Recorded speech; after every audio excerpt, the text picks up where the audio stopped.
আচ্ছা, আমাদের জিম বা এক্সারসাইজ করাটা কোন এজ গ্রুপের, মানে ইয়াং এজে না মিডিল এজে না বয়স্কদের বেশি দরকার, এবং কেন দরকার, মানে? মানে প্রায়োরিটি বলতে হ্যাঁ, চাইছো কাদের বেশি হ্যাঁ, দরকার? হ্যাঁ। দরকার তো সবারই, কিন্তু প্রায়োরিটাইজটা মেন যদি আমরা বলি যে তিনটা এজ গ্রুপের মধ্যে বেশি দরকার আমার মতে এজেড গ্রুপদের যাওয়ার। এটা আমার মতে না, এটা সায়েন্স রিসার্চের তাই বলছে যে এজেড গ্রুপদের বেশি দরকার যাওয়া, কারণ কি যে আফটার 30 আমাদের লস অফ মাসেল আর লস অফ বোন ডেন্সিটিটা অনেকটাই বাড়তে শুরু করে দেয়, যেটা লস অফ মাসেল মাসকে আমরা বলি হচ্ছে সার্কোপেনিয়া, আর লস অফ বোন ডেন্সিটিকে আমরা বলি হচ্ছে অস্টোপেনিয়া।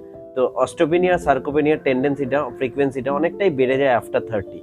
তো যার কারণে এজেড পিপলদের, তো এটাকে যদি আমরা ইগনোর করি যে ফিজিক্যাল অ্যাক্টিভিটি কিছু না করি বা সেডেন্টারি লাইফস্টাইল যদি হয়ে যায়, সেডেন্টারি লাইফস্টাইল মিনস আমরা নো অ্যাক্টিভিটি, বাড়িতেই বসে আছি বা বাড়িতে নর্মাল কাজ করছি, তো সেডেন্টারি লাইফস্টাইল যদি হয়ে যায়, তো তার কারণে বোন ডেন্সিটি আরো কমতে শুরু করে, যার কারণে পরের দিকে একটা ডিজিজ দিকে চলে যায়, সেটা হচ্ছে অস্টোপোরোসিস, যেটাতে বোন ডেন্সিটি অনেকটাই ড্রাস্টিক কমে যায়।